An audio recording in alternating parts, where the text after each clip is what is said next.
bem-vindos à Universidade de Lusófona. Muitos são, outros não, porque são alunos de outra escola. Agradecer a presença do Sr. Secretário de Estado. Eu fiz-me o convite. Confesso que nunca pensei que... Sim, disse-me de imediato, aceitou de imediato o convite que lhe fiz, o desafio que lhe fiz. Sabia de antemão que o tema iria ser, enfim, um tema interessante, um tema... já vi nas redes sociais um tema controverso. Precisamos de um secretário de Estado. Portanto, é um título que já por si cria aqui algumas considerações. Também agradecer a presença do Sr. Presidente da Administração da COPAC, que é a entidade responsável pela Lusófona. Agradecer também sempre a disponibilidade e o empenho nas questões do turismo, precisamos muito. E agradecer aos meus colegas... E a pontualidade também. E a Suíça. Exatamente. Agradecer aos meus colegas que têm estado comigo na direção aqui do Departamento de Turismo e, não por último, porque não gosto que seja assim, agradecer aos alunos a presença. Estão aqui 3 escolas: Instituto Novas Profissões, Universidade de Lusófona e ISCAD, portanto, Instituto Superior de Ciências da Administração. São cursos de turismo, informação turística e gestão hoteleira.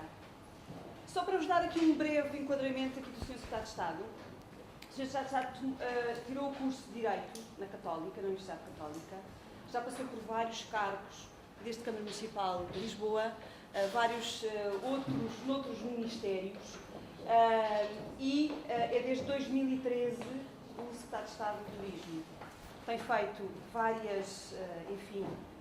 várias alterações, algumas mais polémicas, outras menos. Vocês que são meus alunos, muitos de vocês já me ouviram falar sobre as desregulamentações das profissões, não sei se se lembram, portanto, dos guias intérpretes e dos diretores de hotel. Falámos várias vezes. Tem aqui hoje o Sr. Secretário de Estado que deu, no fundo, um bocadinho a continuidade, porque isto são orientações também, são orientações da Comunidade Europeia, portanto, também não são só nossas, não é? Não é da nossa vontade, muitas vezes não é só da nossa vontade. Queria desejar-lhe uma boa sessão, muito obrigada, e ouvi dizer que é a primeira vez, portanto, vamos ver. Obrigado. E vai correr muito bem. Quanto tempo é que é a aula? Normalmente as aulas aqui decorrem numa hora e meia, no espaço Certo. de uma hora e meia, mas está à vontade. Não, sim senhor, então respeitamos a hora que for, tenho só que... Muito obrigada. Obrigado. Sim, um pouquinho mais cedo para me tirar aí por causa do protocolo, não leva a mal depois também. Permitam-me cumprimentos em primeiro lugar o Sr. Secretário de Estado, a Sra. Diretora, e naturalmente cumprimentar a todos e dar as boas-vindas, sobretudo aos que vêm pela primeira vez. Eu soube agora, jogava que eram todos da Lusófona, não é? Mas então soube agora que também são todos do grupo Lusófona, embora pertencentes a estabelecimentos diferentes, mas onde se seleciona turismo, ou cadeiras da área do turismo, ou cursos ligados ao turismo. Claro que ao Sr. Secretário de Estado são 4 palavras só, não é? Eu estou autorizado a preferir. Claro que aqui a palavra tem que se entender no sentido um bocadinho mais amplo, não é? 4 ideias, não é? A primeira palavra é para, de facto, felicitar o Sr. Secretário de Estado por ter aceito o convite de ir à Lusófona. Não é todos os dias que os alunos têm a sorte de ter um membro do Governo a participar numa atividade letiva ou paraletiva ligada às atividades da Universidade, por isso merece felicitações e eu faço a proposta que aproveitem bem a presença, naturalmente que haverá uma exposição, certamente com as boas perguntas, como já foi dito, e portanto, aqueles que têm perguntas a fazer, não percam a oportunidade de as fazer, porque é uma oportunidade que não se repete com certeza muitas vezes. Uma segunda palavra para esses alunos, todos em geral, para aqueles que são de outras escolas, e para dizer que, num dia como hoje, não é? Que está tão bom para explicar o turismo, não é? Quer dizer, é importante que o nosso país e todas as suas atividades, mas aquela que parece que está, pelo menos em termos de tecnologia, mais avançada em termos de exportação é a área do turismo. Não é? Claro, pode parecer contraditório, paradoxal, eu falar em exportação quando os turistas vêm cá, não é? Mas eles vêm cá porque nós temos cá mercadorias que lhes interessam a eles.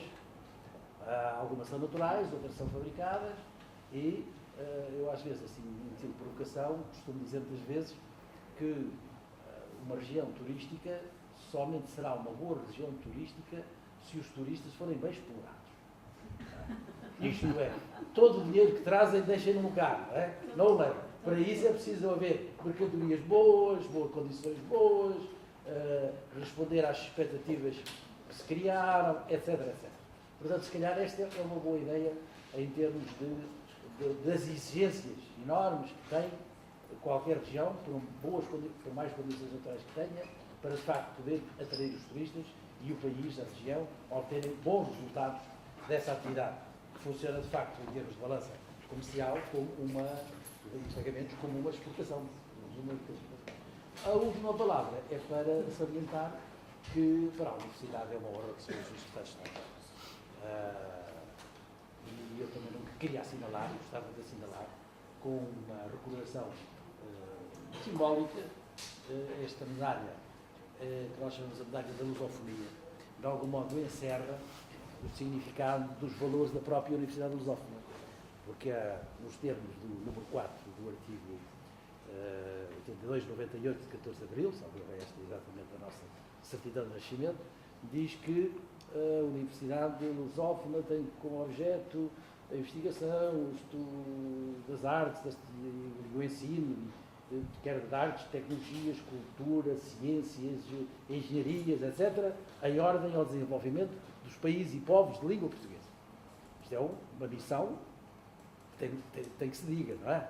Bom, nesta medalha, o que está escrito no verso é que a lusofonia é um desejo e também é uma realidade. Claro que para nós ainda é fundamentalmente um desejo, porque a realidade ainda está longe de alcançarmos os padrões que desejamos. Mas é exatamente com ações como esta, de cooperação, de colaboração com todas as entidades, que há a hipótese de transformar um desejo de desenvolvimento de todos os países em que se fala a língua portuguesa, que são, em geral, nas áreas em que se inserem países não tão desenvolvidos como os seus vizinhos, e há todas as condições de riqueza para que o sejam, desde que aumente o nível de educação. O problema está nos baixos indicadores de educação. Tenho o prazer de entregar ao Sr. Secretário de Estado esta medalha da Muito obrigado. Tá. Muito obrigado. Muito obrigado. E a desejo a todos uma boa aula. Tá? Muito obrigada. Então posso começar. Boa tarde a todos. Esta é a minha primeira aula sobre turismo ou sobre outra coisa qualquer e por isso eu gostava de fazer aqui alguns alertas. O primeiro é esse, é de que eu não sou professor, eu sou advogado de profissão e agora político, o que significa que consigo falar muito, durante muito tempo, nem sempre dizendo a verdade toda, mas não sou professor. A segunda é que a minha área de formação nunca foi a área do turismo. E por isso é que, exercendo as funções que eu estou a exercer, de Secretário de Estado do Turismo, eu escolhi o tema que escolhi, ou seja, se é que temos que ter um Secretário de Estado do Turismo. Porquê é que eu pergunto isto? Porque o turismo é uma atividade privada, o Estado não tem, salvo num caso particular, o Estado não tem hotéis, o Estado não tem agências de viagens, salvo também num caso particular, o Estado não opera no setor do turismo e não temos um secretário de Estado da metalurgia, não temos um secretário de Estado dos restaurantes, não temos um secretário de Estado de muitas outras áreas.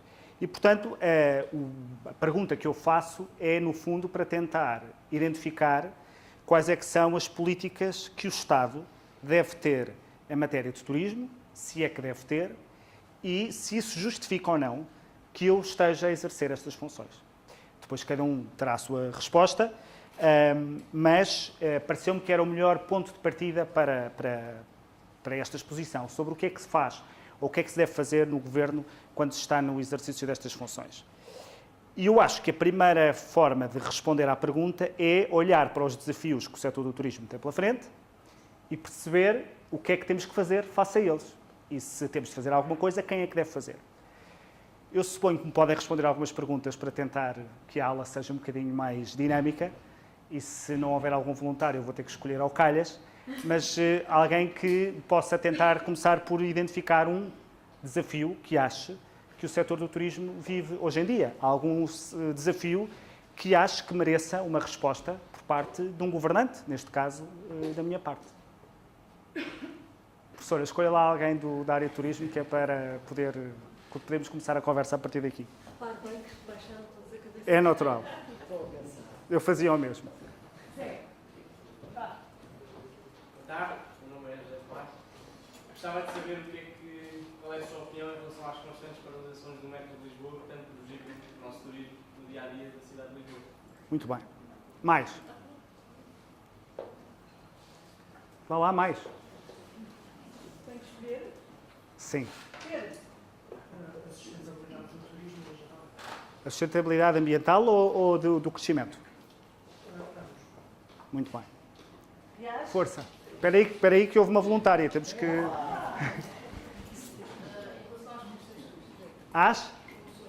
Promoção do turismo. Uhum. Qual era o outro? Só mais um, então, que escolheu? O que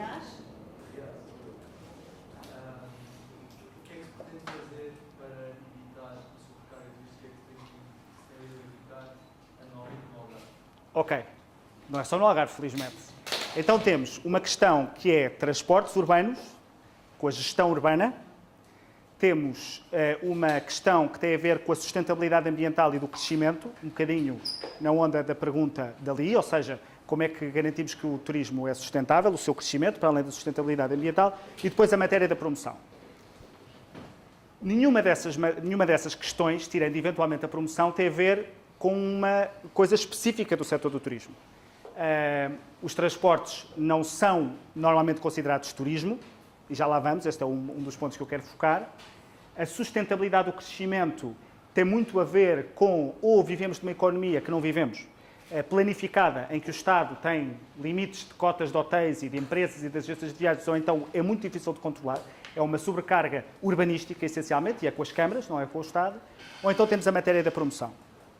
Eu acho que são desafios que vocês colocaram e que eu considero, de certa forma, conservadores.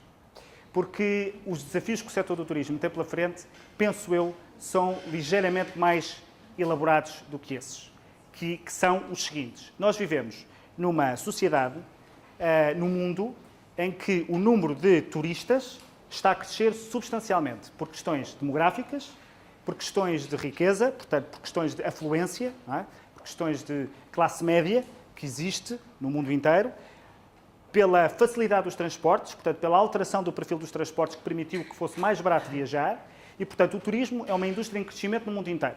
É um facto que nós estamos a crescer, mas muitos outros países do mundo estão a crescer em matéria de turismo. E estamos a competir cada vez mais com mais países. Antes, os países competiam com o país que estivesse ao lado ou países que estivessem perto. Hoje em dia, vocês como turistas, quando escolhem onde vão passar férias, tanto podem vir para aqui, como ir para a Tailândia, como ir para a Noruega, consoante os produtos que têm à vossa disposição, consoante os transportes que têm à vossa disposição. E, portanto, o desafio aqui, parece-me, é como é que nós podemos continuar a ser um destino competitivo, como é que nós podemos continuar a ser um destino que consegue crescer, consegue criar emprego, sustentável, sim, e como é que nós podemos ter um destino que corresponda melhor àquilo que quer a procura, que quer o turista. Isto é que é o desafio constante de qualquer serviço, da restauração, do comércio e do turismo. Como é que nós garantimos que continuamos a oferecer o produto que o cliente quer, a pagar-nos um preço que compense aquilo que nos custa e que consigamos ter isso de forma sustentável no tempo. E para isso eu gostava de vos dar 5 noções que eu acho que são as noções fundamentais, e vamos falar da desregulamentação também, 5 noções fundamentais que eu tenho seguido ao longo do meu mandato e que saem um bocadinho fora da conversa que normalmente se tem em matéria de turismo. A primeira palavra é indivíduo. A segunda é liberdade. A terceira é abertura. A quarta, conhecimento. E a quinta, parceria. 1. Indivíduo. Em primeiro lugar, acho que se deve abolir a palavra turista do nosso léxico. O turista não existe. O turista são pessoas. E houve um tempo em que era muito fácil nós categorizarmos os turistas. Há o turista que gosta de ir para a praia, há o turista de negócios, há o turista cultural, há o turista de natureza. Escolha. Segmentávamos tudo, estava tudo muito bem segmentado. Há o turista de qualidade, que é o que vai para hotéis de 5 estrelas, o turista pé de chinelo, que é o que vai para 4, 3. Isso acabou. Porque hoje somos pessoas, sempre fomos, verdadeiramente, mas na indústria do turismo, todos nós, cada um de nós, tem vontades diferentes consoante a época do ano, consoante as disponibilidades que temos, consoante aquilo que nos apetece. Eu, como turista, tanto posso ir agora no verão para um resort, porque é isso que me apetece, quanto a seguir, tendo 3 ou 4 dias para ir de férias, vou para um apartamento, o Airbnb, no centro de uma cidade, portanto não vou para um hotel de 5 estrelas, e tanto me pode dar, como já me aconteceu, a mochila às costas para outro sítio qualquer. Eu sou um turista de qualidade, sou um turista pé de chinelo, sou um turista de natureza, sou um turista cultural, sou o quê? Eu sou a mesma pessoa. E consigo fazer e gostar de várias coisas ao mesmo tempo. E vou modificando aquilo que são os meus gostos ao longo do tempo. Se vou acompanhado, se vou sozinho, se vou em família, se não vou. Portanto, a ideia de que há turistas que se categorizam, que se segmentam, que gostam sempre dos mesmos produtos, que vão sempre às mesmas coisas, isso acabou. Temos de olhar para os indivíduos, para as pessoas, na sua multiplicidade de gostos, de vontades e de motivações. E, portanto, se temos de olhar para o indivíduo, então nós temos de deixar de olhar para o turismo como uma indústria de produtos. Não é? Havia o produto do turismo de natureza para responder às pessoas que gostam do turismo de natureza. Fazíamos um produto, turismo de sol e mar, para aqueles que gostam de sol e mar. E estava tudo categorizado. Para os turistas de um lado, produtos do outro. Para os turistas de um lado, produtos do outro. Isso também acabou. Nós, quando viajamos, viajamos com motivações. Não viajamos para ir ver produtos. Eu quero ir descansar, quero ir divertir-me, quero ir fazer várias coisas. Eu não escolho um produto. Eu estou com um estado de espírito. E são as motivações que motivam, peço o pleonasmo, a razão pela qual nós vamos a algum sítio. E, portanto, se olharmos para o indivíduo, em vez de olharmos para o turista, se olharmos para a pessoa, em vez de olharmos para o turista, isso obriga-nos a modificar a percepção que temos sobre o que é que são políticas públicas de turismo. Obriga-nos, por exemplo, a deixar de lado, a estruturarmos a nossa oferta, a pensar nos produtos, mas mais nas motivações e nas experiências, a olharmos para a experiência turística como mesclada com muitas outras coisas. Um exemplo, a gastronomia. Sim, senhor, a gastronomia é essencial, é uma componente essencial, mas o número de pessoas que viajam só para comer é reduzido. Mas o número de viagens, reduzido, enfim, em termos relativos, mas o número de pessoas para quem a gastronomia é muito importante numa viagem, seja ela qual for, seja de negócios, seja de lazer, seja de cultura, então é muito maior. Não viajam só para comer, mas a comida é muito importante. Então o quê? Isto é um turista gastronómico? Não é?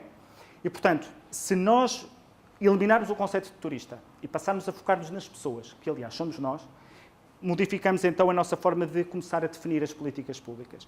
Isto tem, de certa forma, consequências. Porquê? Porque, por um lado, já não olhamos só para o alojamento. Turismo, durante muitos anos, é entendido como hotéis e restaurantes. É muito mais do que isso. Nós podemos ir para um hotel, mas interessa-nos o território. Interessa-nos ir comer, interessa-nos ir passear, interessa-nos ir fazer uma catrafada de outras coisas. Portanto, o alojamento já não serve para escolher o tipo de turistas que nós queremos. Porque antes podíamos fazer assim, aliás, durante muitos anos foi assim, queremos turistas de qualidade, vamos encher o território de hotéis de 5 estrelas. Isso já não é assim. Há muito turista de qualidade que não vai para um hotel de 5 estrelas, vai para um apartamento, vai para outra coisa qualquer. Ou vai para um hostel, porque é isso que quer, porque quer-se hostel com alguma privacidade. E, portanto, por um lado, ao olharmos para o indivíduo, deixamos de pensar em produtos, passamos a pensar em motivações. E isso tem interferências depois na forma como promovemos. Deixamos de olhar para segmentos de turistas e passamos a olhar para experiências. Deixamos de nos focar no alojamento e passamos a focar-nos no conjunto daquilo que a motivação do turista traz. Tudo isto que eu estou aqui a dizer resume-se numa palavra.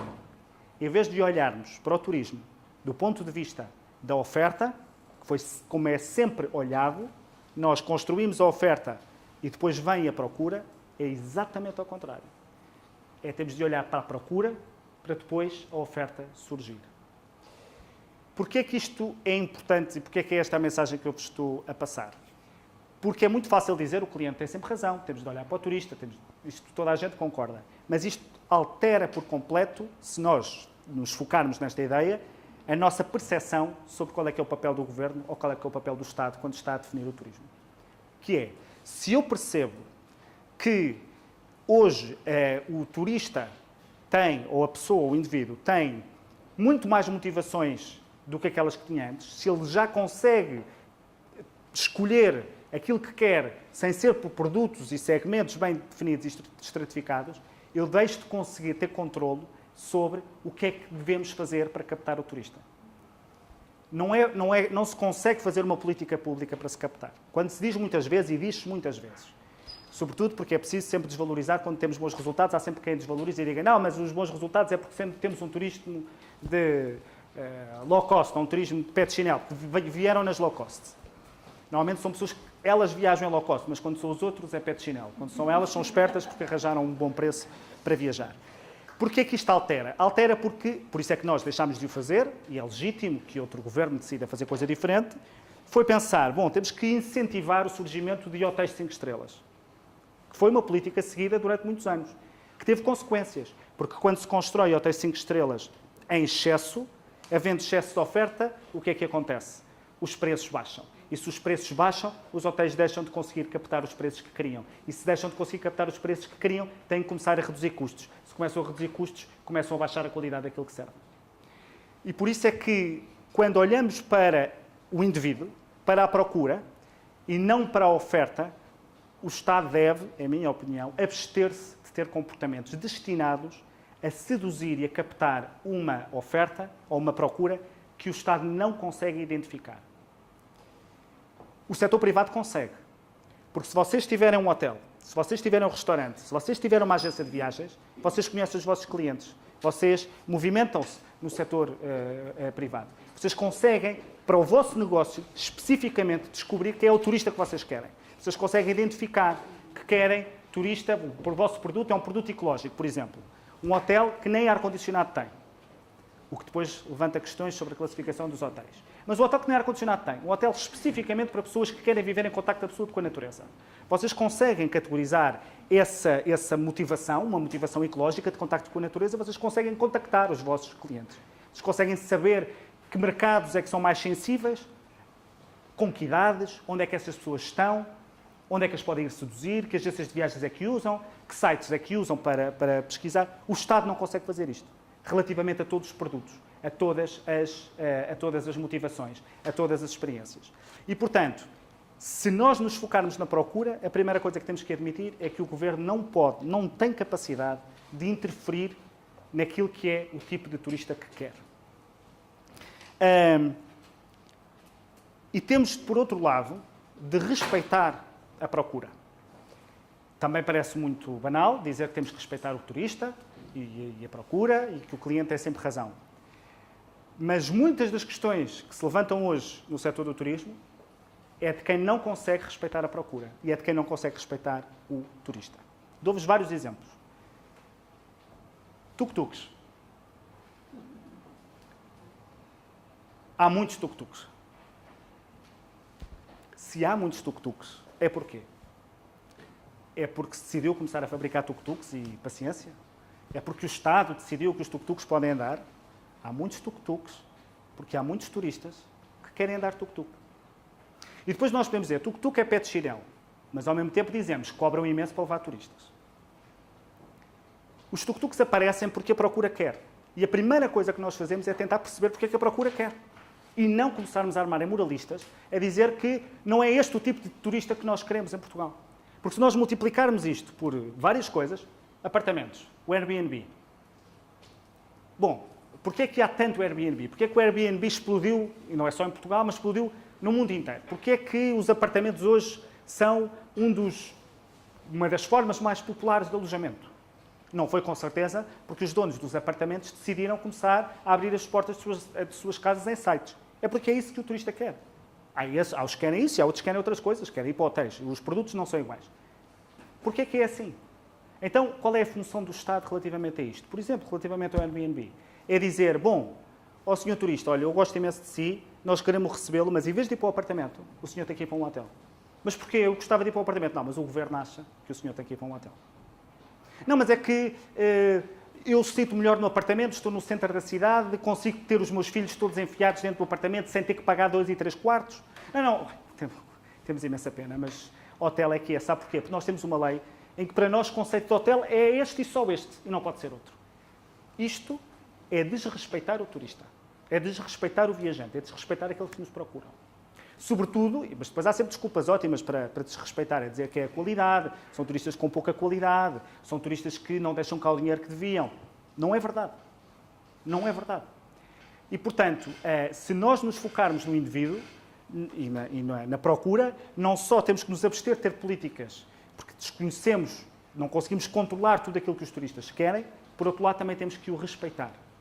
É a mesma coisa que vocês acharem que devemos proibir, por exemplo, o TripAdvisor, conhecem o site, porque o TripAdvisor fornece classificações informais que os turistas deixam e classificam os hotéis para além das classificações por estrelas. Era a mesma coisa que vocês quererem proibir, que é uma coisa que vocês usam, qualquer pessoa usa para se encontrar referências, para saber se o hotel onde se está a reservar, o restaurante para onde se vai, é bom ou mau. É a mesma coisa que proibir, porquê? Porque as classificações são atribuídas pelos turistas, não são atribuídas pelo Estado. Vamos lá ver. Isto não pode ser. Isto que vos parece absurdo aconteceu. Nos Estados Unidos quiseram proibir o TripAdvisor. Porquê? Porque o TripAdvisor fornecia classificações informais. Então, um setor que vive da procura, que vive do turista, tem medo do turista. Não quer saber do que é que ele diz. Aliás, tem medo. Não quer que isso se saiba. Pronto. Isso é das coisas mais ultrapassadas que às vezes o setor tem e tem que enfrentar. É que não só a procura hoje é muito mais diversificada do que era, tem acesso a muito mais coisas, quer muito mais coisas, como tem uma coisa que não tinha há 15, 20 anos, que é poder de falar, poder de espalhar a notícia, poder de transmitir aquilo que pensa e mais transparência de informação. Há sites que, em vez de terem as fotografias normais que os hotéis enviam sobre o seu serviço, ou os restaurantes, têm as fotografias que os turistas tiram daquilo que veem. E se a banheira é péssima, o turista tira a fotografia da banheira e a banheira aparece. E vamos proibir isto só porque o hotel fica enxofrado? Temos medo dos turistas? E, portanto, isto obriga, este respeito pela procura, pelo indivíduo, obriga, contra muitas das vezes os interesses da indústria estabelecida, a que tenhamos um maior respeito pelo turista do que aquele que tínhamos. Devemos ter mais respeito pelo turista do que pelas empresas do setor do turismo. É a minha opinião. O meu cliente final é o turista. Se o turista não vier, eu não estou a fazer um bom trabalho. E, portanto, a primeira noção que eu gostava de vos passar é abandonar o conceito de turista, que é um conceito muito abstrato, o turista de qualidade, o turista de natureza, isto, e pensem em indivíduos com motivações, com orçamentos diferentes. As pessoas hoje não viajam uma vez só na vida. Há pessoas que viajam todos os anos, mais do que uma vez. Portanto, o facto da pessoa ter um orçamento que permite viajar mais vezes também permite que haja diversas motivações na mesma pessoa. E depois respeito pela procura e respeito pelo surgimento de novas formas de transporte, novas formas de alojamento, novas formas de reserva, porque tudo isso está a mudar no setor do turismo. Segundo a palavra que eu utilizei, liberdade, que é uma palavra que me é muito cara, a mim, é o valor que eu acho, é o valor político mais importante que eu conheço, porque eu acho que é um valor que antecede mesmo o valor do bem, porque se eu praticar o bem de forma coagido, à força, então eu não estou a praticar o bem, estou a praticar algo que faz bem, mas não estou a praticar o bem. Portanto, a liberdade é para mim um valor antecedente a qualquer outro. E, portanto, eu tinha de trazer a liberdade para aqui. Mas trago-a porquê? Porque se o Estado não consegue comandar a procura, se nós já não conseguimos, com régua e esquadra, dentro do gabinete, ali no Terreiro do Paço, dizer que tipo de turistas é que queremos e como é que eles vêm para cá, então como é que nós asseguramos que oferecemos produtos bons, experiências boas, como é que a nossa oferta é capaz de responder à procura? Dando liberdade ao empresário para fazer aquilo que quer.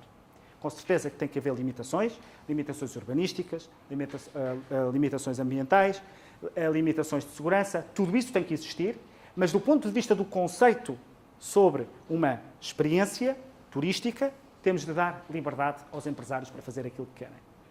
E isto também parece consensual, parece fácil, mas implica algumas decisões que nem sempre as pessoas querem tomar. Por exemplo, a questão dos Airbnbs, que é permitir que isso aconteça, por lei, permitir que isso se faça, que isso suceda. Permitir que se possam existir conceitos novos de alojamento. Hoje já há glamping, que é campismo com glamour. Ora bem, se forem ler a regulamentação atual do campismo, o glamping é proibido. Aquilo não corresponde bem ao campismo.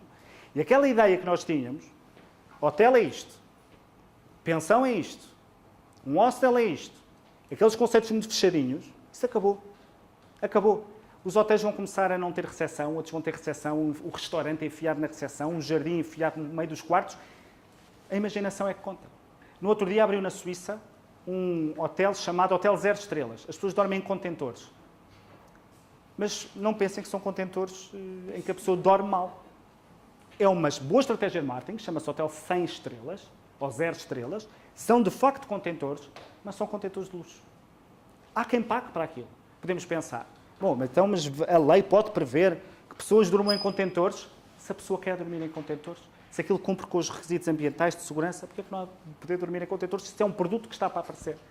E podemos sempre pensar, certo, mas o Estado consegue sempre acompanhar a evolução e, portanto, vamos sempre regulamentando à medida que as novidades vão aparecendo. É mentira. No dia que eu estou a terminar uma lei, já apareceu uma realidade nova que eu desconheço. E depois tenho que ir alterar a lei outra vez. Aliás, as nossas leis estão cheias disso, que é proibido fazer. E depois é proibido fazer, excepto se for com 4 metros, 30, porque apareceu um caso concreto.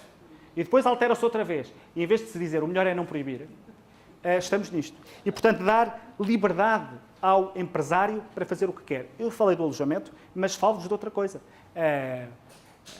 As experiências, a animação turística. Desde guias de desregulamentação, e já lá vou à desregulamentação, percursos pedestres, percursos de motorizado, percursos de barco, visitas guiadas, experiências enológicas, experiências gastronómicas, de tudo.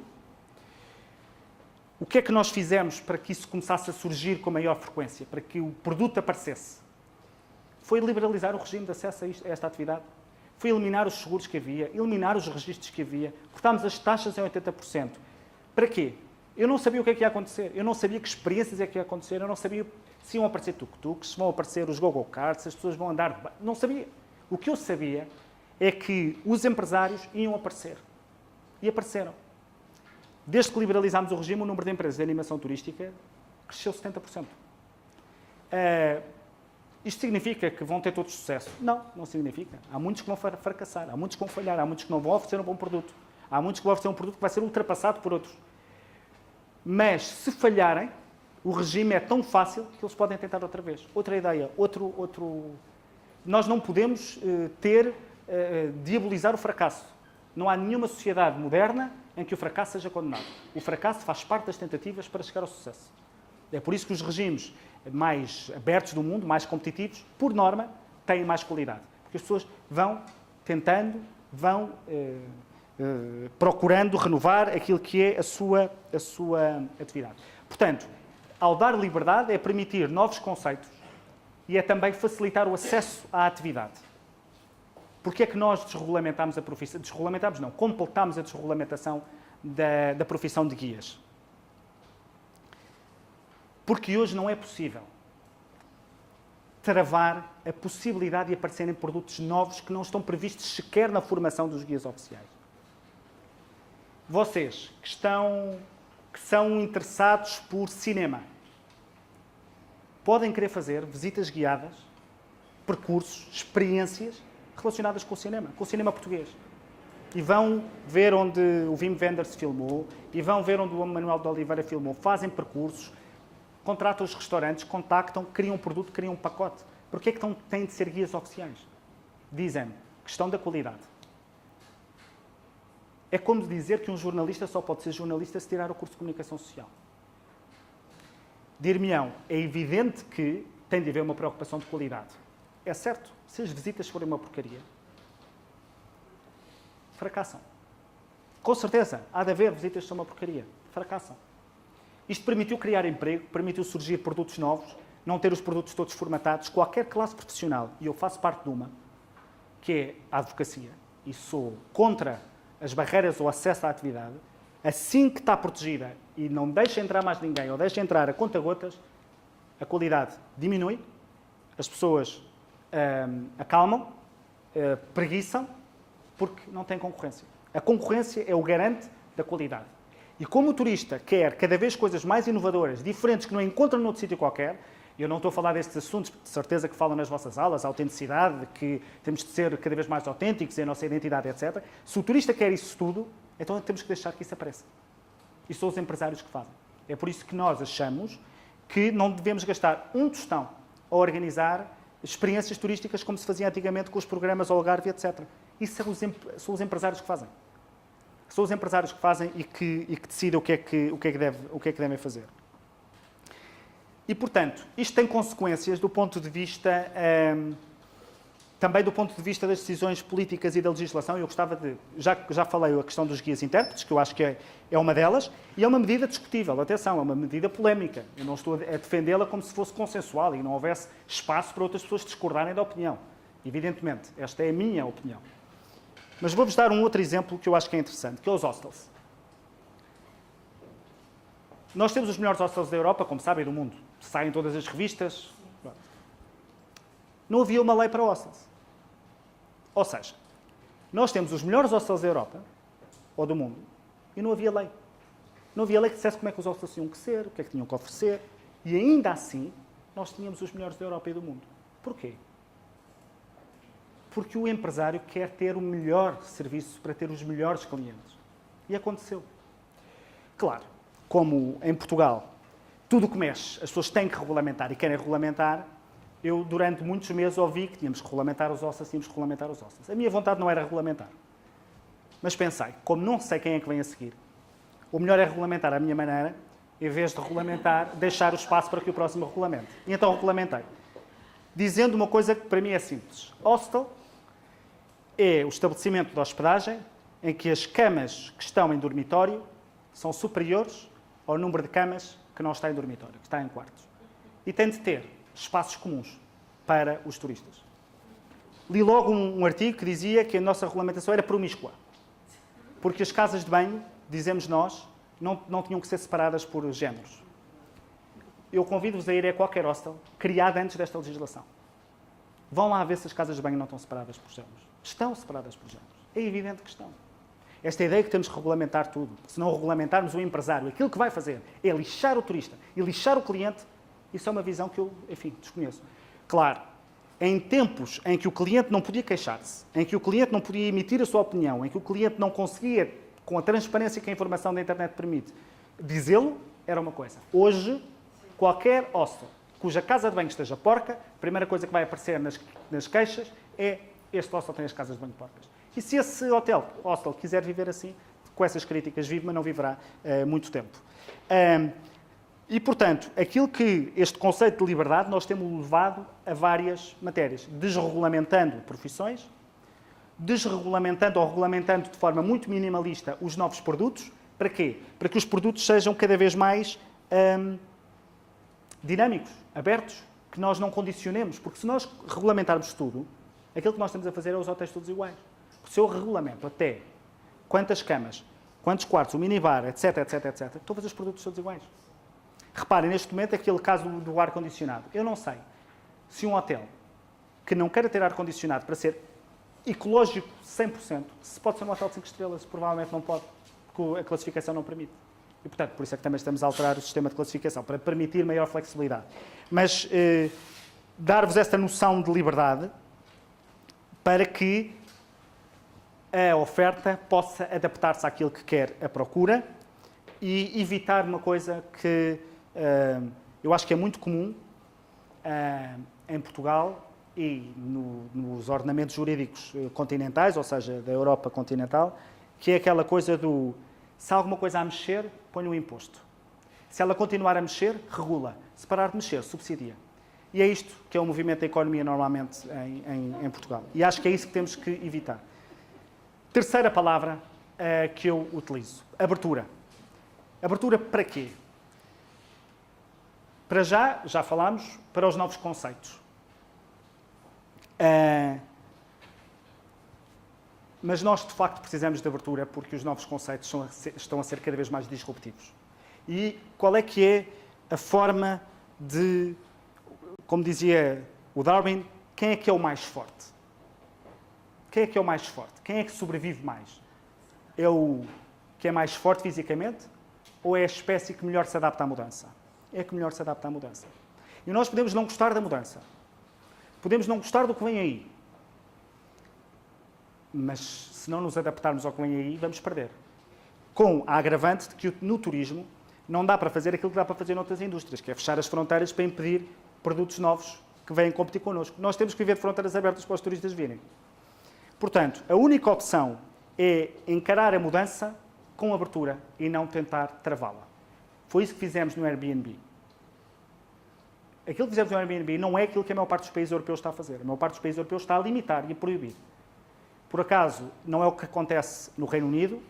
Eles fizeram agora, aliás, um documento muito interessante sobre a sharing economy, sobre a economia colaborativa, em que querem fazer do Reino Unido o país da economia colaborativa, o país da sharing economy, mas se nós não encararmos isto com abertura, estamos a perder concorrência, estamos a perder competitividade.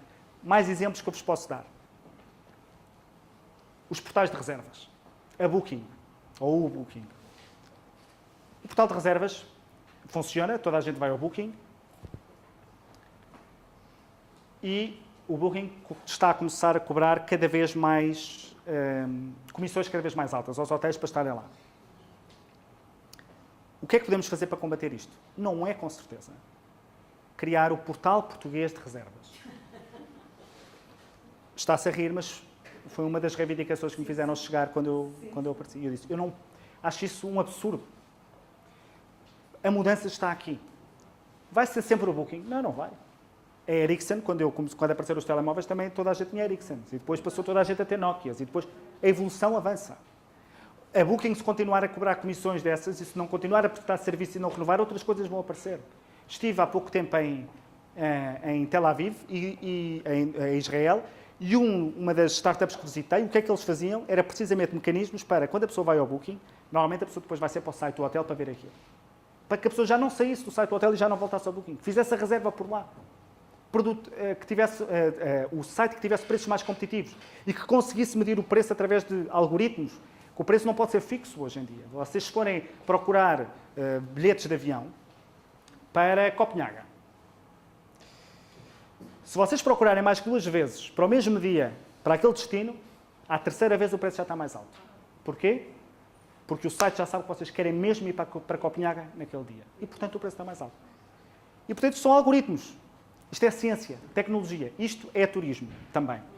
E ou nós ficamos a pensar, meu Deus, como é que vamos viver com isto, e nem pensar, temos que proteger o nosso setor destas mudanças todas. Nada de Airbnbs, nada de bookings, nada de novas formas de novos canais de distribuição. Ou então olhamos para isto com abertura e temos que dizer ao setor, olha, eu tenho imensa pena, mas a minha função não é proteger-vos da concorrência. E é isso que temos feito. Para dar um exemplo, a promoção, que é, de facto, algo que pode ser, em parte, função do Estado. Ao olharmos para aquilo que estava a acontecer na mudança dos canais de distribuição, hoje toda a gente marca pela internet, toda a gente vai à internet, toda a gente decide as suas férias, depois de pesquisar na internet, há estudos que demonstram quanto tempo é que cada pessoa passa, quantos sites é que visita, etc. Nós podíamos continuar a fazer promoção da mesma maneira, à antiga. E que, aliás, era bastante mais gira, porque eram com vídeos, anúncios, convidávamos umas figuras públicas, fazíamos os eventos. Podíamos fazer isso. Mas isso é não estar abertos àquilo que são os novos canais de distribuição. Hoje é pela internet, paciência pela internet. Então vamos ter que ir para a internet. Vamos ter que utilizar as ferramentas da internet. Se nós estivéssemos a olhar com desconfiança face à mudança, nós não estávamos a fazer a promoção que estamos a fazer. Depois podemos falar um bocadinho sobre isso que estamos a fazer. Mas para vos dizer que aquilo que distingue as sociedades desenvolvidas e as sociedades menos desenvolvidas é precisamente a postura que têm relativamente à mudança. E eu acho que isto pode parecer fácil de dizer, porque eu acho que em teoria isto faz muito sentido. Na prática nem sempre é fácil. Porquê? Porque quem é que está verdadeiramente interessado em abrir, liberalizar, facilitar. Quem é que está verdadeiramente interessado? Não são os empresários que já cá estão, porque esses pretendem ser protegidos. E os empresários que estão por nascer ainda não sabem que esta questão se lhes vai colocar. Portanto, verdadeiramente, a favor da abertura, da desregulamentação, da liberalização, se for esse o caminho que se entende que deve seguir, que é o caso, nunca está ninguém do nosso lado. Nunca. Podem entender-nos, podem não discordar, mas verdadeiramente nunca está ninguém do nosso lado. É por isso que eu, quando digo que devemos ter uma perspectiva pró-empresa, pró-empresarial, não devemos ter uma perspectiva de proteção das empresas que existem. Era a mesma coisa que eu agora, nós, há um ano, quando liberalizámos à sério as empresas de animação turística e baixámos drasticamente as taxas, dizer, olha, não, porque as outras já pagaram muito, portanto vamos ter que as manter protegidas porque não faz sentido. E, portanto, verdadeiramente, diariamente, nos somos confrontados com reagimos com mudança, com abertura, ou reagimos de forma mais fechada. Colocamos o setor aberto à mudança, ou vamos tentar protegê-lo mais um bocadinho. Isto é um desafio diário que não é fácil. Um exemplo que eu não tutelo. A Uber, que todos conhecem. O que é aquela proibição do tribunal, senão uma reação à mudança fechada. Nós não queremos a mudança. Porque discordamos, porque não é bem assim, porque aquele modelo de negócio não é justo, porque as pessoas que trabalham para a Uber não têm contrato de trabalho. 30 por uma linha. No fim, a questão é, temos medo desta mudança. Esta mudança vai perturbar aquilo que está a acontecer. Era a mesma coisa. O meu avô conta esta história, eu sou da Covilhã, o meu avô conta esta história sobre a Covilhã, que havia um senhor que, antes dos carros, dos táxis, fazia transporte de pessoas com carroça. E quando os carros começaram a aparecer, ele foi investir mais em carroças, porque achou que era uma coisa que não ia durar muito tempo. Era a mesma coisa que nós dizermos, olha, não vamos permitir que cheguem os carros, porque temos que preservar o modelo de negócios. Ou outro, se calhar mais do vosso tempo, mais contemporâneo. Se calhar nenhum de vocês se lembra da cidade de Lisboa estar cheia de clubes de vídeo. Mas eu lembro-me.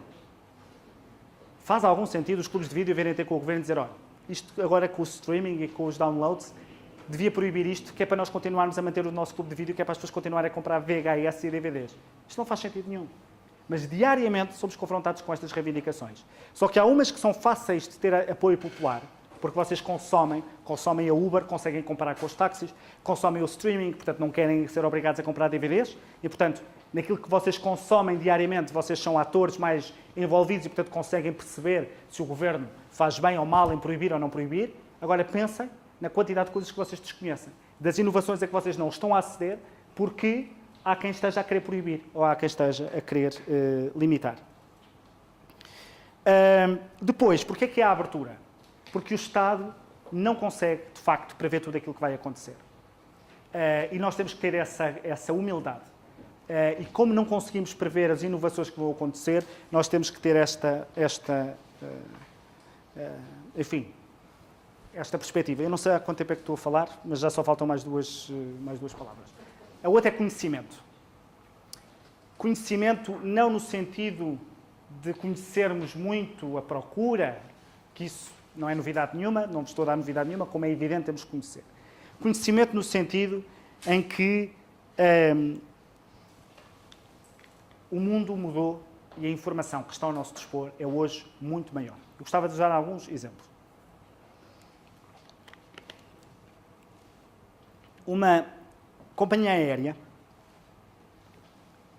que tenha cartões de pontos ou de fidelização consegue saber que uma pessoa viaja normalmente aos fins de semana, gosta de ir no corredor, pede comida vegetariana. Portanto, esta companhia aérea pode fazer contratos com restaurantes vegetarianos, oferecer ofertas via telemóvel a esta pessoa. Vai chegar um dia, e há alguns hotéis que eventualmente já conseguem fazer isto, que se vocês entrarem, se conseguirem fazer com que, vocês hotel, se conseguirem que o cliente reserve no Booking via Facebook, o hoteleiro, quando vocês chegarem, já vai saber o vosso nome, mas isso é básico, porque estava na reserva, vai saber qual é o vosso programa de televisão favorito, qual é a vossa bebida favorita, o que é que gostam de comer, e quando chegarem ao vosso quarto e chegarem a abrir um minibar, em vez de terem lá Pepsi, tem lá Coca-Cola, porque é isso que vocês gostam, ou se vocês não bebem álcool, não tem lá uma única garrafa de álcool. Isto está a acontecer. Vai acontecer. Vocês hoje podem entrar numa... o que é que a pessoa faz quando chega a um país? Mesmo que não ligue os dados. Liga o telemóvel. Ativa o roaming. Podemos saber que aquela pessoa chegou. Se aquela cidade tiver Wi-Fi gratuito, nós conseguimos seguir o turista o tempo todo. Nós hoje, pelo Instagram ou pelo Facebook, conseguimos saber onde é que as pessoas tiram mais fotografias. Podemos saber, não só com o Instagram, mas com as ferramentas adequadas, conseguimos saber qual é o percurso que as pessoas fazem. Se vão à Torre de Belém de manhã, se vão de tarde, onde é que vão a seguir dali. Podemos descobrir coisas que não sabíamos, que há atrações que nós pensávamos que eram mais indiferentes, ou ao contrário, atrações que nós achámos que ia ser o máximo e que não têm qualquer tipo de conhecimento. O Big Data, que é estes conhecimentos, isto é levanta muitos problemas, levanta problemas éticos, desde logo, e levanta problemas de proteção de dados pessoais. Mas vamos agora focar-nos naquilo que nos interessa para o turismo. Isto oferece uma ferramenta brutal para a oferta se conseguir adaptar à procura. Brutal. Não só eu consigo ter melhores serviços para o meu cliente, como posso juntar propostas de valor aos meus serviços, porque eu já sei o que é que o cliente quer, como permite às autoridades públicas ter melhores políticas de turismo, porque conseguem perceber melhor aquilo que os turistas andam a fazer e aquilo que eles querem. Posso cruzar informações e vendê-las a outros interessados. Posso, no fim, segmentar os meus clientes, porque eu posso começando a usar vários filtros, com várias ferramentas, conseguir chegar aos clientes que eu quero, e nós fazemos isso em promoção. Quando nós utilizamos o marketing digital, nós já afinamos tanto quanto possível aquilo que queremos e só chegamos às pessoas que queremos. Não é? Antes punhamos um cartaz no centro de Londres. Chegava a qualquer pessoa, não é? Que passasse ali. Agora não. Agora nós só nos ligamos, só temos os anúncios à hora que nós queremos ter, nos sites que nós queremos ter, nos mercados em que nós queremos ter, e conseguimos afinar muito mais. O Big Data é, para mim, o maior desafio que o setor do turismo tem pela frente. É uma das maiores fontes de emprego, porque não é só o turismo que vai viver disto, como devem calcular, não é? Muitas outras áreas têm a ganhar com isto. Mas é uma das maiores fontes de emprego. Não é hotel, não é restaurante, não é agência de viagens, mas é turismo, que é o conhecimento. E isto hoje é essencial. Eu tenho procurado, estamos a tentar trabalhar na área do empreendedorismo, na área do turismo. Vamos fazer agora umas coisas com universidades, etc., para isso.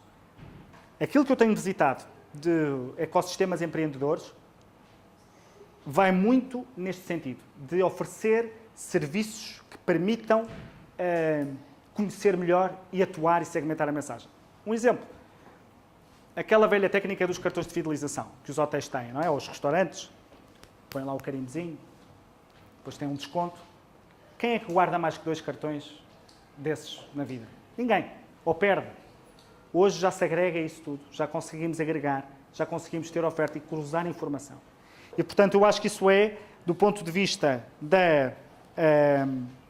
do turismo, uma das áreas que é um dos maiores desafios, se não o maior, porque é aquilo que permite, de facto, afinar e conhecer a procura.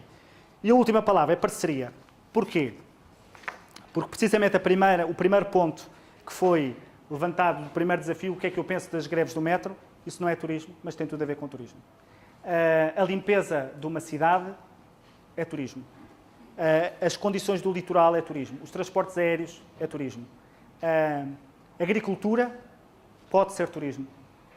Tudo é turismo. E, portanto, ou nós temos uma visão ampla sobre o que é turismo, ou então estamos feitos. Vamos ser a indústria do hotel e do restaurante e da agência de viagens e pouco mais. E, enfim, são partes bastante importantes e bastante consideráveis, não é? Como é evidente. Portanto, turismo é, da mesma maneira que eu acho que a palavra turista faz pouco sentido, a palavra turismo, se não se atualizar, se não tiver que ver com a vivência e a fruição do território, para abranger outras áreas, e se não tiver esta indústria do conhecimento de quem nos visita, acantona-se e perde a sua relevância. É por isso que quando se diz que o turismo vale 9,5% do PIB, ou que o turismo fez disparar as nossas exportações, as pessoas às vezes não dão importância. É turismo. Não é? Não é uma fábrica de sapatos. Não é? E, portanto, é preciso, conceito de parceria no sentido em que nós não podemos olhar para vocês que estão a estudar turismo e que podem querer abrir um empreendimento turístico, não podem olhar, pensar, eu vou fazer um hotel ou um hostel, ou quer que seja espetacular. Não podem pensar isso. Têm que pensar o que é que eu vou oferecer para além do hostel. Eu tenho à minha volta os restaurantes que preciso para fazer as parcerias que preciso, para trazer os produtos que preciso, os produtores que eu quero, para oferecer um produto inovador ou não. É isso que tenho que pensar. E, portanto, tenho que fazer parcerias. As parcerias são públicas, porque eu tenho que estar constantemente a trabalhar com os meus colegas de outras áreas para tentar desbloquear coisas que dizem muita relevância e muita importância ao turismo, mas é também entre agentes públicos e privados, porque é por isso que eu acho que a promoção, sendo hoje uma matéria pública, pode perfeitamente ter cada vez mais a intervenção dos privados a fazer a promoção do país, porque eles têm, se conseguirem especializar-se, têm acesso a mais conhecimento, a mais ferramentas e conseguem identificar melhor algumas oportunidades que o Estado, em princípio, não consegue, até porque o Estado normalmente é mais conservador, entre públicos e privados, entre regiões de turismo. Essa coisa de acharmos que o país se consegue dividir em 5 ou 7 ou 11, ou o número de regiões que quiserem, é para mim uma coisa extraordinária, que ainda se perca tempo a discutir isso, como se o turista, quando passasse a linha do Alentejo para o Algarve, estivesse preocupado com em que região é que eu estou e quem é o presidente aqui da região de turismo. Entre os privados, por exemplo, há um exemplo que eu gosto muito de dar, vou destacar um produto privado, mas é um exemplo que eu gosto de dar porque eu acho que é um exemplo de como, de facto, as parcerias fazem diferença. A Rota Vicentina, na Costa Alentejana, não sei se vocês conhecem, aquilo existe, é um agregador de vários alojamentos que existia e conseguiu-se, agregando-os, fazendo parcerias, conseguiu-se criar um produto. Conseguiu-se criar uma rota, o turista vai, chega no primeiro alojamento, pode logo fazer a reserva para os alojamentos que estão a seguir e são independentes uns dos outros, vai a pé ou vai de bicicleta, um hotel encarrega-se de levar para o outro hotel as malas. Já envolveram privados, já envolveram restaurantes, criou-se um produto que consegue-se promover lá fora. Rota Vicentina. Conseguem ter um produto, conseguem promover-se lá fora. Enquanto estavam todos sozinhos, estava tudo a queixar-se, ninguém promovia a Costa Alentejana, mas, de facto, não se conseguia promover. Portanto, estas parcerias são importantes. Mas parcerias também entre países. Não podemos fazer com promoção com Espanha, porque somos Portugal. Para um chinês, não podemos fazer. Nós não vamos promover a Península Ibérica. Nós vamos promover pacotes turísticos. Venha à Espanha e venha a Portugal. Porquê é que não podemos? Nós estamos a fazer isso com a Espanha e vieram chamar a atenção que poderia ser polémico. Polémico? Mas o turista, nós não queremos ou não queremos turistas? Nós nem sequer temos ligação direta à China, eles têm. Portanto, eles para vir a Portugal, por norma, vão ter que passar por algum lado antes, porque não fazer isso? E, portanto, a ideia que eu vos queria transmitir, a última, é de parceria, de que a área que vocês estão a estudar, os que estão a estudar turismo, do ponto de vista de estudo, com certeza que já têm essa noção, que é muito mais do que os hotéis e do que os restaurantes, mas na vida, nos negócios, na vida prática, também é. Se quiserem montar um negócio e se estiverem só a pensar na vossa empresa, não se vão dar bem, a não ser que seja uma enorme cadeia e que o façam. Para terminar, respondendo à pergunta, se nós precisamos ou não precisamos de um secretário de Estado do Turismo, ou de um ministro do Turismo, eu começo por responder à primeira do ministro. Se for para ter um ministro que só tutela o turismo stricto sensu, para quê? Ter um ministro do turismo? Como vos disse, o turismo é muito mais do que isso. Nós precisamos de ter um secretário de Estado do Turismo? A minha resposta sincera é: se for para garantir estes princípios que eu vos disse, ou seja, se for como eu, sim senhor, não interventivo, dando liberdade e estando aqui precisamente para garantir isso. Que há liberdade, que há inovação, que há criatividade, ou melhor, para garantir que há condições para que o setor privado faça isso.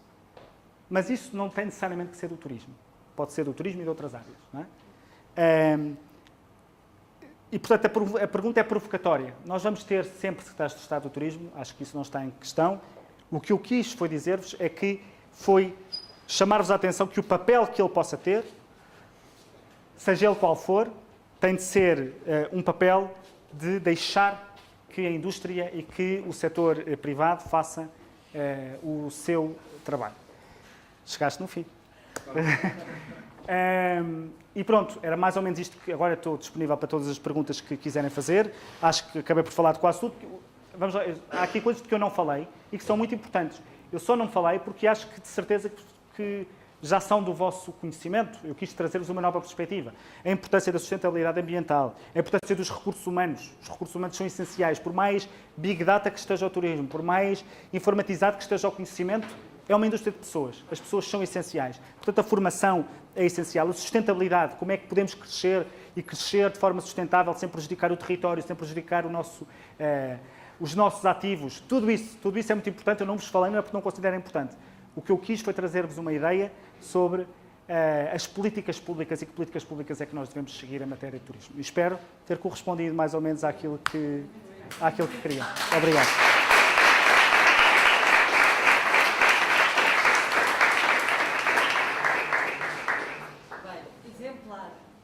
Muito obrigada. Nunca deu uma aula, foi a primeira. Exatamente. Agora, como eu vou perder o emprego daqui a 5 meses, podem-me contratar para... Exatamente. Podem-me contratar para professor. Sim. Deixa-me só dizer aqui uma questão. Só fazer aqui um apanhado. Falámos aqui em indivíduo, liberdade, mudança, conhecimento e parcerias. Isto é, no fundo, se nós pensarmos um bocadinho nas matérias que temos andado aqui à volta e que trabalhamos na área do turismo, são estas as grandes matérias. Mas há aqui uma que eu particularmente gostei, que é a questão do indivíduo. Portanto, nós temos aqui uma noção de catalogação, de teorização, e agora que nos estão a ouvir os catedráticos, se calhar, eu é que fico sem emprego, vamos ver. E, portanto, andamos aqui a trabalhar, a categorizar os turistas, e eles são muito mais fáceis de interpretar do que, se calhar, andamos aqui a traduzir, a tentar passar a mensagem. E isto é uma verdade. Já falei isto várias vezes com os meus alunos. Existem vários modelos de catalogar as motivações, mas nós depois chegamos à conclusão que há um autor, só para referir, pode ser que os catedráticos me salvem, que é um autor que costuma trabalhar muitas motivações, que ele diz: o turista viaja porque viaja. Ponto final. E, portanto, deixem-se lá dos blogs e dos... enfim. Portanto, eu falo por mim, eu gostei imenso e tenho, de facto, pena, e é isto que eu ando um bocadinho aqui, é nesta senda que eu ando, que eu acho que é muito útil a formação e a aprendizagem por parte de todos. Todos temos que aprender. Tenhamos 60, 70, o que for, mas temos todos que aprender.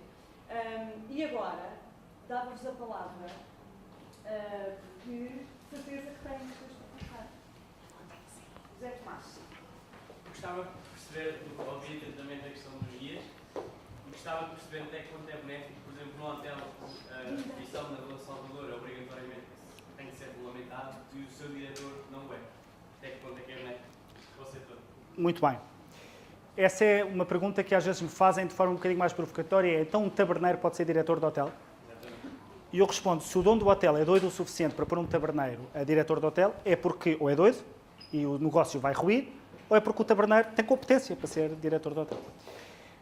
Uma coisa é haver um curso específico para diretor de hotel, que é isso que se acabou. Outra coisa é achar que um diretor de hotel não tem que ter conhecimento, não tem que ter formação.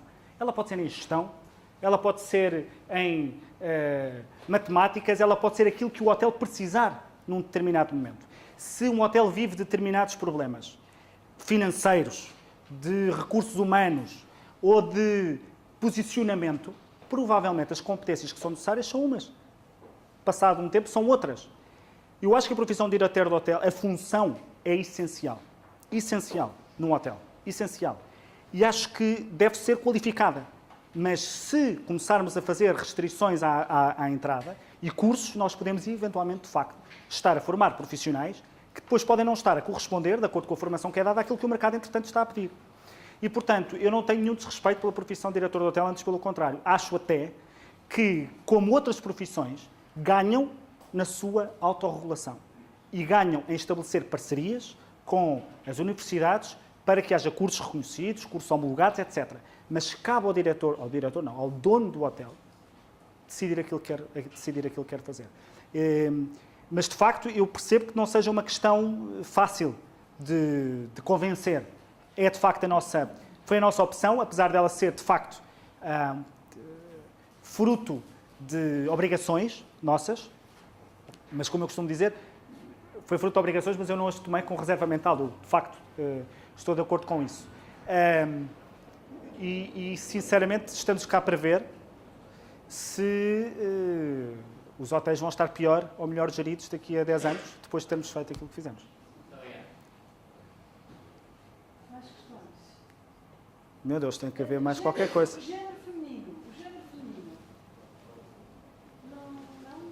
feminino não está inspirado. O professor José Lamelas. Eu queria dar para já está, porque há lugares e todas ideias muito inovadoras, acho eu, sobretudo sob a tónica do estado de espírito da procura da pessoa. Eu acho que isto é realmente muito importante porque nós funcionamos todos em função do nosso estado de espírito, das nossas emoções, de maneira mais ou menos irracional. Eu acho que realmente isso é assim. Também dá-vos parabéns por estar extremamente congruente com o seu chefe, com o governo.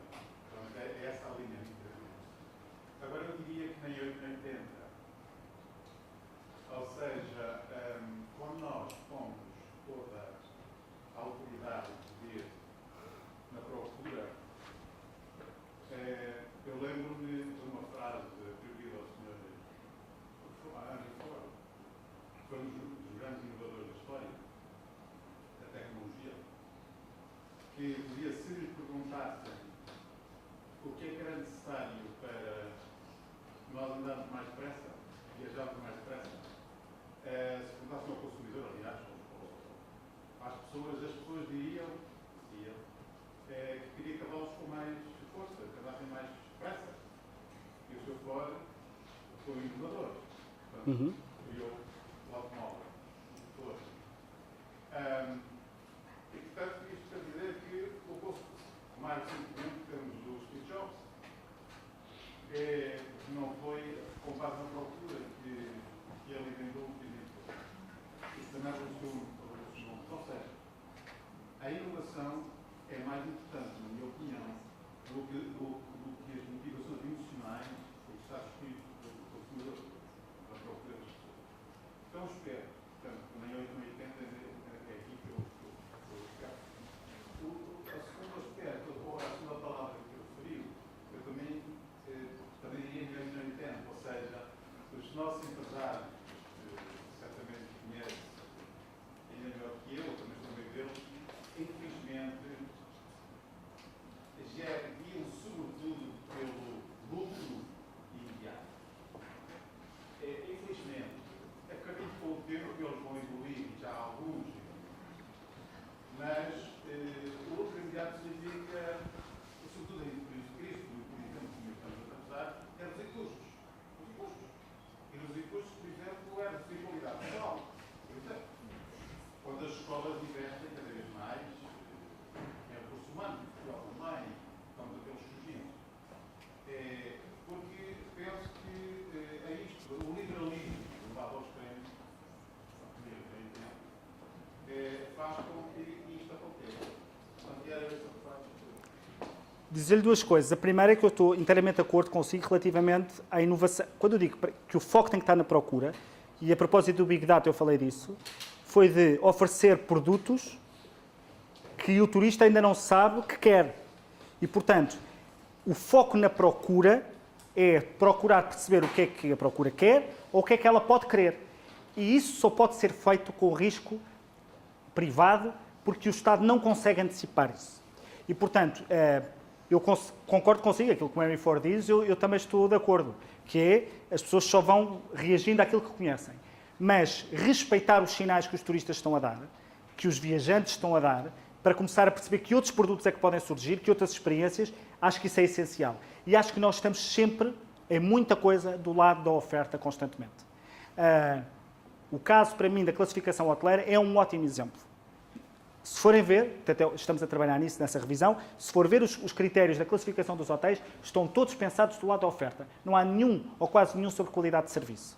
E por isso é uma transformação que o setor está a passar e que vive muito dessa interação entre a inovação e a procura. Segunda questão, relativamente ao excessivo liberalismo, que é uma acusação, já estou treinado para me defender, porque, como deve calcular, é diária. Dizer-lhe o seguinte, numa economia em que os empresários estão protegidos, a tendência para eles quererem reduzir custos, nomeadamente na qualidade do pessoal, é maior. Se eles tiverem a concorrência de cada vez melhores serviços com melhores produtos, eles precisam de perceber que o maior ativo que eles têm são as pessoas. Se eles não, por exemplo, uma coisa que agora se fala muito, há demasiados hotéis em Lisboa, portanto vamos fazer cotas, não se constrói mais nenhum. Não se constrói mais nenhum. Se não se constrói mais nenhum, o pessoal que eu tenho aqui a trabalhar chega-me. Mesmo que eu vá contratar a baixo custo. Agora, se eu tenho a concorrência de melhores serviços, bem, então eu preciso de perceber. Dir-me-á, o que os move é o lucro. Ah, sim senhor. O que os move é o lucro. O bife de vaca que eu como na minha mesa não está lá porque o talhante é um benemérito. Está porque ele quer fazer lucro. E antes do talhante está o matador, e antes do matador está o senhor que tem a vaca. E, portanto, eu também percebo, eu acho que tem que haver, com certeza, regulação. Olha, na questão do Airbnb, nós estamos a fazer regulação e estamos a fazer fiscalização para que as pessoas que estão reguladas, que estão registadas, as pessoas que não estão registadas, se registrem para pagar os seus impostos. Há obrigações de segurança. Estou inteiramente de acordo. A questão é que, a pretexto da regulação e do mínimo de regulação, vai tudo. Vai tudo. E, por isso, atenção que eu também estou a ser... quis chocar um bocadinho, quis trazer os meus pontos. Portanto, é evidente que nem tudo, não desregulo tudo aquilo que quero, porque também tenho alguma noção. Mas o que eu quis foi chamar a atenção para isto. E acho que, no caso do turismo, a inovação é precisamente o foco onde devemos estar. E por isso é que eu trouxe aqui a questão do Big Data e da economia colaborativa e das Smart Cities, porque isso, de facto, é um enorme potencial de emprego e de requalificação da nossa oferta. Mais questões? Tem aqui uma... Ainda tem mais um tempito. Força. Falou da construção de hotéis Uhum. em Lisboa, certo?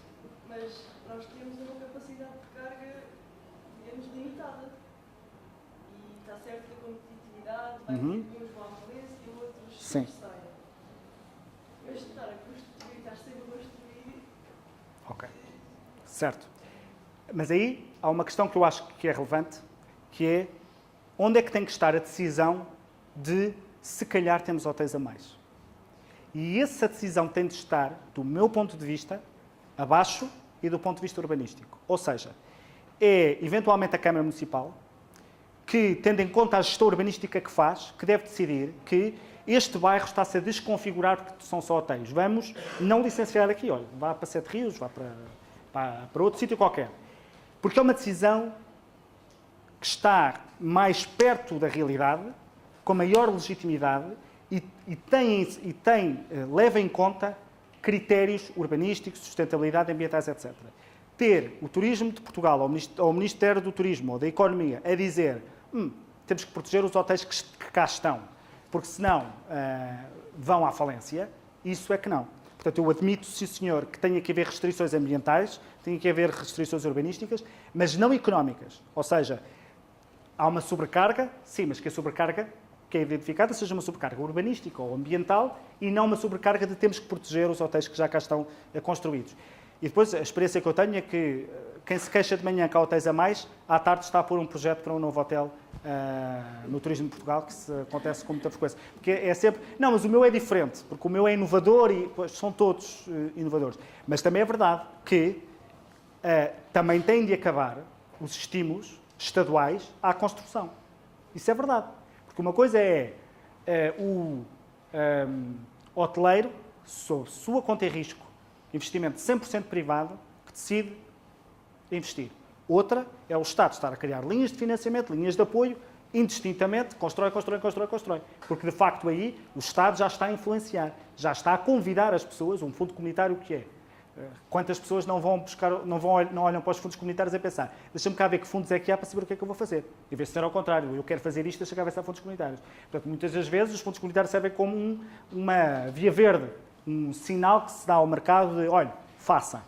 E por isso é que nós estamos a privilegiar a requalificação, em termos de fundos comunitários, estamos a privilegiar a requalificação do que existe, porque também temos essa noção. Agora, se com um investimento 100% privado, ou é por critérios urbanísticos e ambientais e de segurança e etc., ou então eu sou muito pouco sensível à ideia. E se vais entrar no mercado de trabalho, também devias ser pouco sensível, porque todos os meus amigos que eram estagiários no escritório eram todos contra a ordem, aquilo era uma chatice, porque há exames e querem nos prejudicar, e o estágio dura 3 anos. Portanto, são todos contra isso tudo. Uma vez advogados já são a favor de é preciso limitar, porque já somos muitos, e isso, de facto, não é bom para a economia. Eu acho que, no ponto de vista global, não é bom para a economia. Mais questões? Não? Eu faço uma. força. Não querendo fazer futurologia, como é que vê o turismo daqui a uns anos? Uns largos anos? Mas que em Portugal? Não só em Portugal, do ponto de vista até mesmo, não só olhando para a oferta, mas olhando um bocadinho também para a procura, como é que vê? Eu vejo... Vamos lá ver. O modelo de negócio está a mudar, e está a mudar com uma velocidade muito grande. Não significa que todo o modelo de negócio existente vai desaparecer. Nós vamos continuar a ter sempre hotéis, vamos continuar sempre a ter restaurantes, tal qual os conhecemos agora. Mas vão surgir produtos completamente distintos, com modelos de negócio completamente distintos, que são disruptivos e que vão provocar uma atomização negocial. Por exemplo, a economia colaborativa, que é um tema de que eu gosto muito. O Airbnb é apenas um exemplo. E vou-vos dar um exemplo que não tem nada a ver com turismo. Vocês estão em vossa casa, fim de semana. Vocês podem, imaginem uma aplicação que, em vez de ser Airbnb, é carpinteiros. Vocês têm jeito,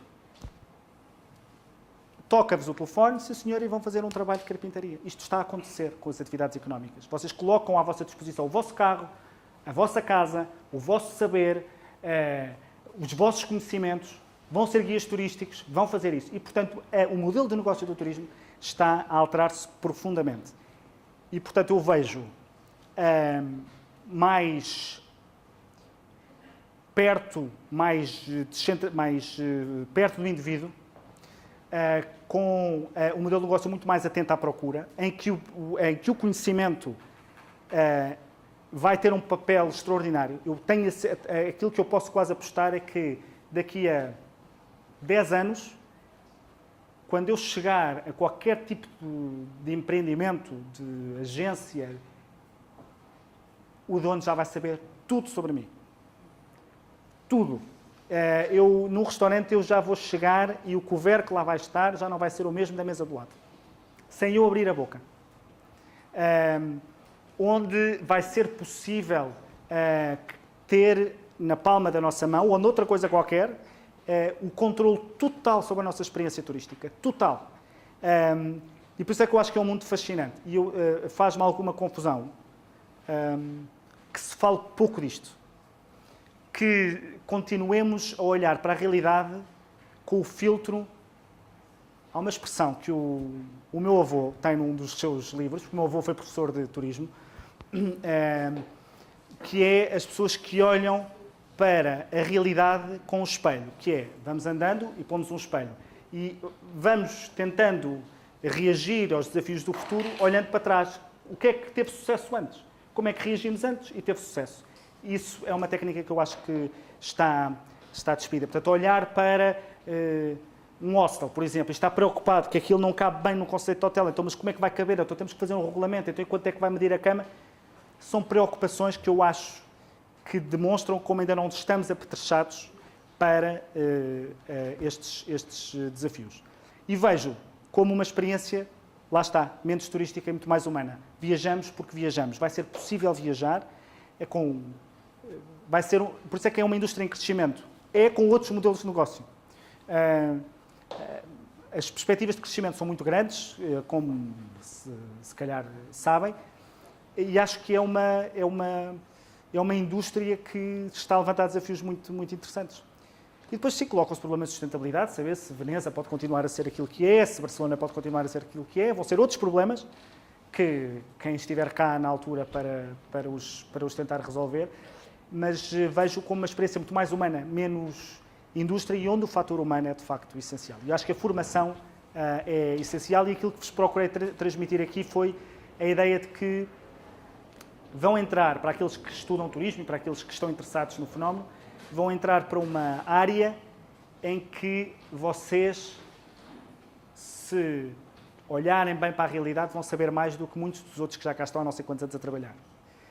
Porque vão estar atentos. E que têm uma potencialidade de modelos de negócio e de novos negócios que são extraordinários. E basta ir passear pelo rio, ou à beira-rio, que eu costumo ir correr ao final da tarde, e a quantidade de empresas que lá estão agora, para não dizer outras, ou ir aos laboratórios de startups para verem a quantidade de coisas que estão a acontecer, porque somos um país turístico. Aquele exemplo da... Como é que se chamava aquela aplicação que foi comprada pelo TripAdvisor? Conhece o Best Tables? Best Tables foi uma aplicação portuguesa que nos permitia, pelo telemóvel, reservar os restaurantes. Víamos os restaurantes mais perto de onde nós estávamos, que tinham disponibilidades, reservávamos, não era preciso telefonar, não era preciso nada. Uma coisa que só existe porque existem muitos restaurantes em Portugal, porque a experiência é ótima. Comprada pela TripAdvisor. Negócio milionário. Em Portugal. E, portanto, o céu neste caso é o limite. Ok? Muito obrigado e boa sorte para todos.